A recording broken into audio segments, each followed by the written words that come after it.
Welcome to Heart Talk, the place where we peel back the layers on love, connection, and human psychology, topics that modern society often avoids. Whether you're a man longing for a real relationship or a woman seeking a deeper understanding of herself, you've come to the right place. Hit subscribe so you don't miss out on honest, straightforward content like this every week. Today we're diving into a sensitive but crucial topic: body count, the number of sexual partners someone has had. Society has twisted this subject in many ways. When men talk about it, they're often labeled insecure. When women avoid the topic, they're celebrated as strong and free. But the truth remains unchanged: body count matters.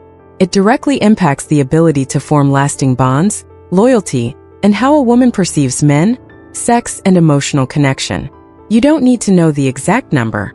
What matters is learning to listen, because women who have been through many sexual relationships rarely state it outright.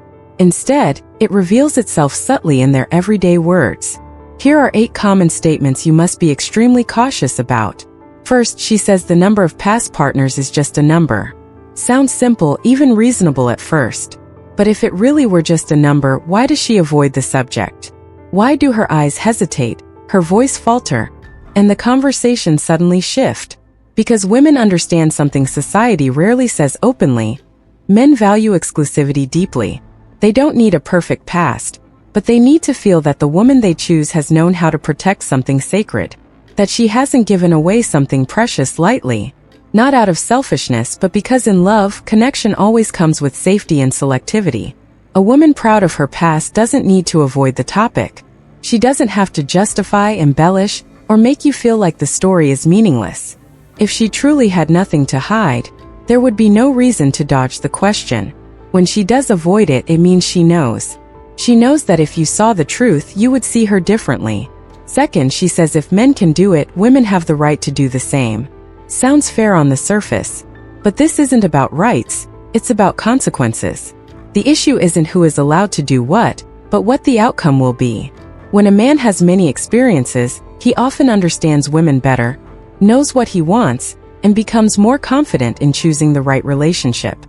He's usually less emotionally attached to each fleeting encounter. Biologically, men are wired to separate emotion from sex more easily, which, right or wrong, helps protect them from hurt after casual relationships. But for women, biology works differently. She is programmed to bond emotionally with her body. Every intimate moment is not just physical. It's her soul, her trust, her hope invested in someone. Every time she gives herself, she drains a part of her capacity for deep connection. And when a woman repeatedly turns something sacred into a power game just to prove she can do what men do, she's not showing strength. She's hurting herself.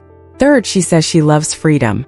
This phrase often comes up not when things are good, but when you start wanting something clearer: commitment, closeness, a serious direction in the relationship. Instead of responding with sincerity, she shields herself with the idea of freedom. She wants to be loved, cared for you to invest your time and feelings. She wants someone to text her every night, to pick her up, to listen, to be there when she's tired. But when you ask about the future, she dodges. When you need clarity, she calls it pressure. In truth, she wants to live like a single person but enjoy the perks of a serious relationship. She wants everything you offer: warmth, stability, the feeling of being loved, without paying the price of commitment. She calls it the right to live for herself. But is it fair when you sacrifice, hope, and wait, only to play the role of someone temporary in her life? Fourth, she claims sex means nothing. It sounds like a bold statement, as if she lives free, unbound by norms or emotions. But reality often hides beneath the surface. It's not because she's so strong she can separate body from soul. It's because inside, her feelings have numbed. Maybe once she loved deeply, trusted fully, gave all of herself, body and heart. But then she was betrayed, hurt, left with wounds that can't heal. When the pain becomes unbearable, people learn to cut off their feelings as a survival mechanism. For her, sex becomes a meaningless act. No connection, no sacredness, nothing worth protecting. But that's not a sign of maturity. It's not awakening or liberation.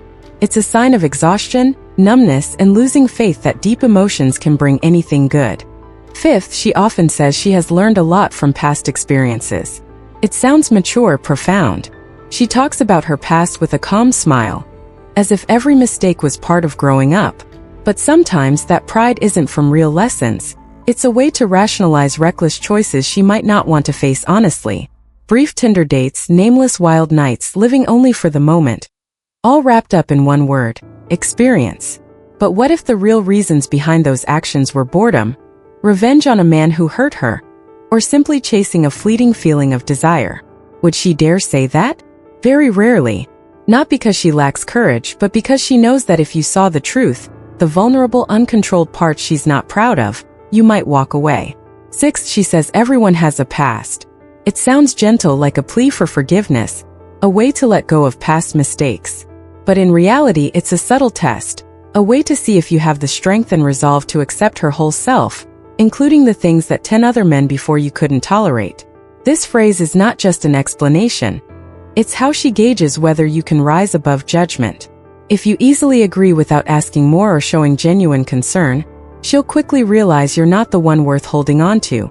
7th, she calls past mistakes just a temporary phase.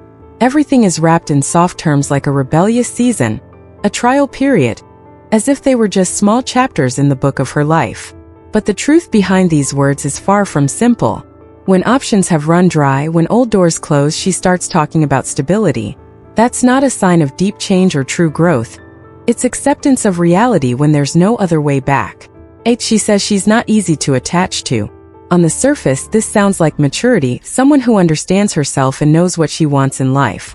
But behind this statement is a soul deeply hurt, and a nervous system numbed by repeated experiences without real empathy or true response. She once tried to open her heart, to connect deeply through emotion and intimacy. But when that attachment was not reciprocated, when love became a never-ending cycle of pain, she had to protect herself by detaching emotionally. Because of this, she no longer has the ability to form strong bonds, not because she doesn't want to, but because she's too exhausted to truly love. If you're only looking for a temporary relationship, she might be the right choice. But if you want a deep and lasting connection, you must realize she's already lost that ability. You see, the most dangerous phrases never sound like threats. They sound very ordinary. But if you know how to listen, you'll immediately recognize who's standing before you. If you find this video sheds light on something for you, please like, share, and subscribe to the Heart Talk channel so you won't miss topics like this in the future. See you in the next video. Keep your heart and mind strong. Goodbye.